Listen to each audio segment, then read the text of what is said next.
और इस समय हमारे साथ बातचीत करने के लिए जुड़ रहे हैं कांग्रेस पार्टी के वरिष्ठ नेता, former cabinet minister, former Maharashtra CM Prithviraj Chavan. आपका अभिनंदन है पृथ्वीराज जी। न्यूज 18 पर गुलाम नबी आजाद ने आज पार्टी को छोड़ दिया, शुक्रिया। और जाते जाते बोला कि भारत जोड़ो यात्रा नहीं, कांग्रेस जोड़ो यात्रा की आवश्यकता है। ऐसा दिन क्यों देखने को मिला? और कांग्रेस पार्टी कह रही है लालची हो गए हैं, गद्दार हो गए हैं गुलाम नबी आजाद। बहुत दुख हुआ।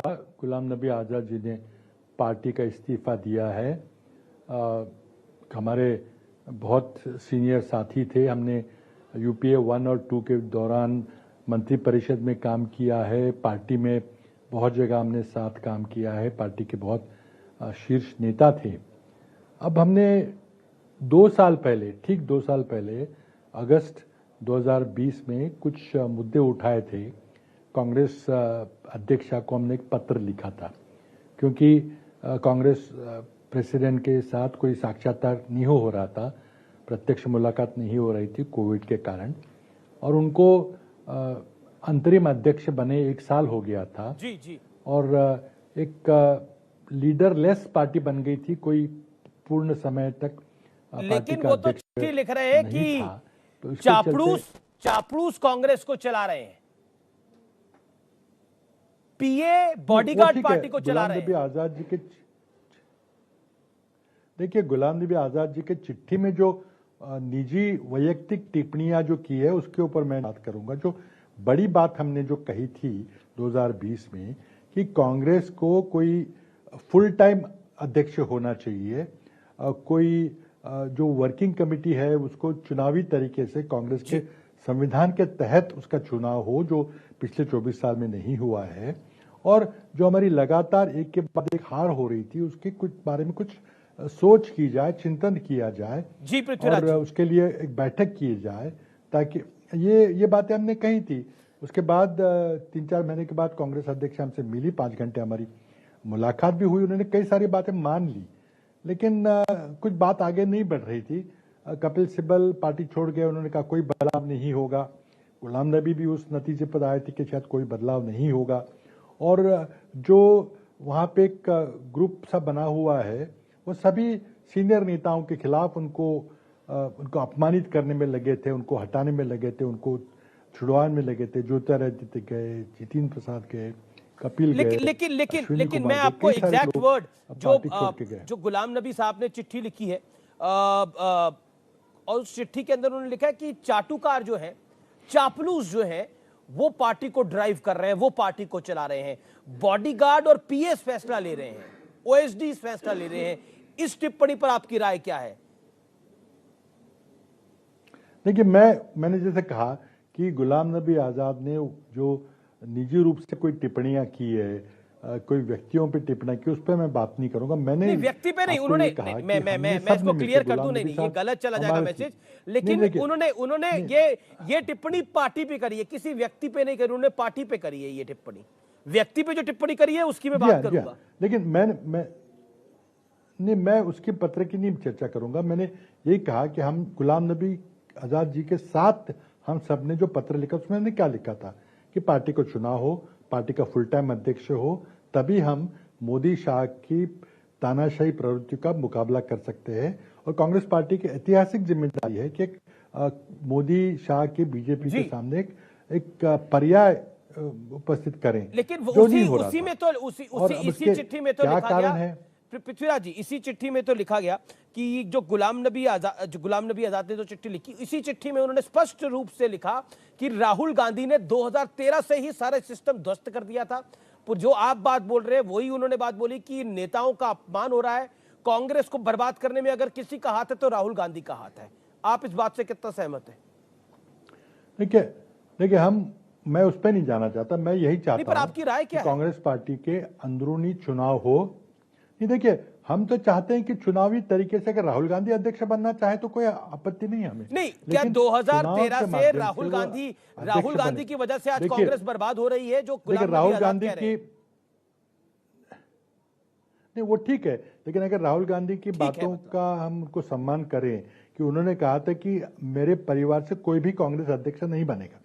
ये तो अब वो अपना मन बदल ले तो मैं नहीं जानता मैं, लेकिन उन्होंने पब्लिकली कहा था कि हमारी फैमिली में से, हमारे परिवार से कोई भी अध्यक्ष नहीं बनेगा।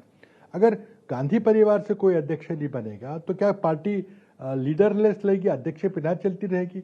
तो हमने सबने, गुलाम नबी आजाद जी ने भी यही कहा था कि जल्दी से जल्दी कांग्रेस पार्टी के चुनाव कराया जाए, चुनाव की तरीके से अध्यक्ष चुना जाए और बाकी सारी संस्थापक चुनावी तरीके से जो 24 साल से कई बातों को कहना भी चाह रहे हैं, कई बातों को कह भी नहीं रहे। मैं इसको दूसरे तरीके से पूछता हूं, क्या इस्तीफे वाली जो इस्तीफे वाली गुलाम नबी बात करूंगा मैं जी, गुलाम नबी आजाद की जो इस्तीफे वाली चिट्ठी है वो एक पॉलिटिकल ब्लॉकबस्टर से कम नहीं है, लेकिन कहीं ना कहीं इस पॉलिटिकल ब्लॉकबस्टर में राहुल गांधी को विलेन की तरह पेश करने की कोशिश हुई है। कैसे देखते हैं आप इसको? देखिए, उनकी निजी राय है, ये पार्टी के अंदरूनी बातें। आपकी भी तो यही राय है, आप कह रहे हैं कि सम्मान मिलना चाहिए नेताओं को, पार्टी को जीतना चाहिए। वो भी तो यही कह रहे हैं कि ये पार्टी हार रही है राहुल गांधी की वजह से। 49 इलेक्शंस हुए जिसमें राहुल गांधी ने नेतृत्व किया पार्टी का, लेकिन 39 में हार गई पार्टी। कारण है, बोले सत्यानाश कर रखा है पार्टी का इन लोगों ने। हार रही है उसकी हमने कहा था कि उसके आत्मचिंतन हो, लेकिन दुर्भाग्य से उदयपुर शिविर हुआ लेकिन उसका आत्मचिंतन नहीं हुआ। उसका नाम बदल के नव संकल्प कहा गया कि कोई जरूरत नहीं है चिंतन करने की, पोस्टमार्टम करने की, आगे की सोचो। तो ये बातें हो रही है, इसी के लिए हमने सोनिया जी को पत्र लिखा। पृथ्वीराज जी, मेरा अगला सवाल आपसे, चापलूस कौन है कांग्रेस पार्टी के अंदर जिसकी चर्चा हो रही है? कौन है चापलूस? देखिए, इसके कोई जाहिर चर्चा करना उचित नहीं रहेगा, मैं करूंगा भी नहीं। देखिए, मुद्दे पे हम जो अहम मुद्दे हैं, हमें 2024 का चुनाव लड़ना है।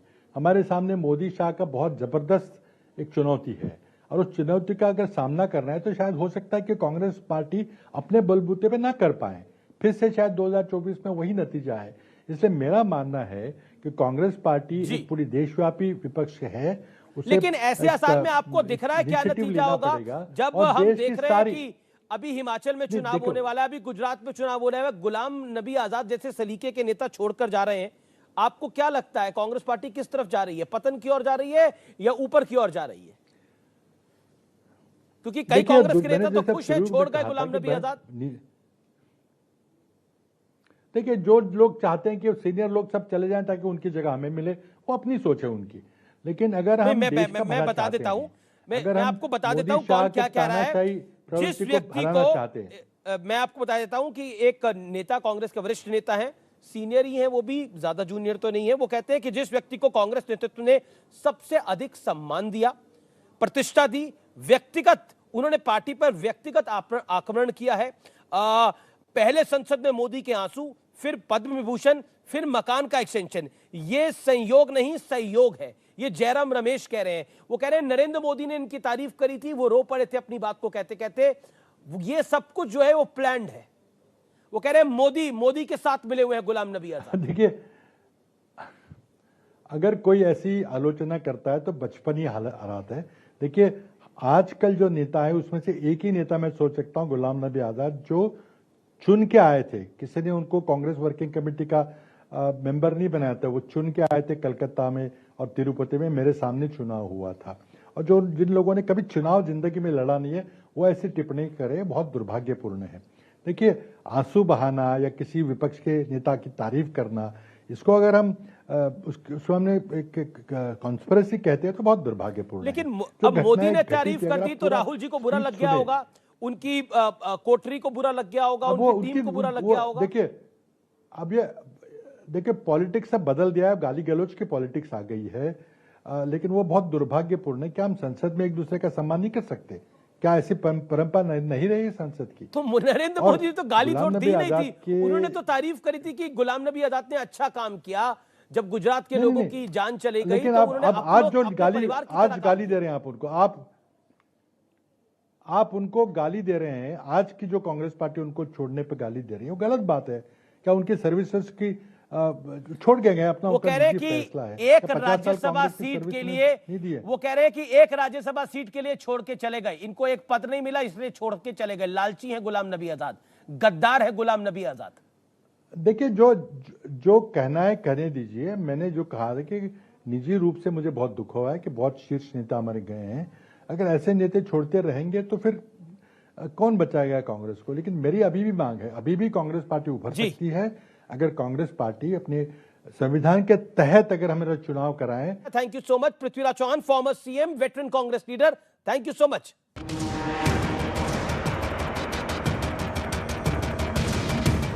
लौट के आजा मेरे मीत, तुझे मेरे गीत बुलाते हैं।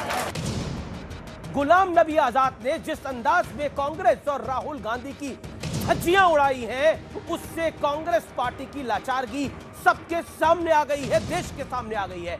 आज गुलाम आजाद हो रहा है।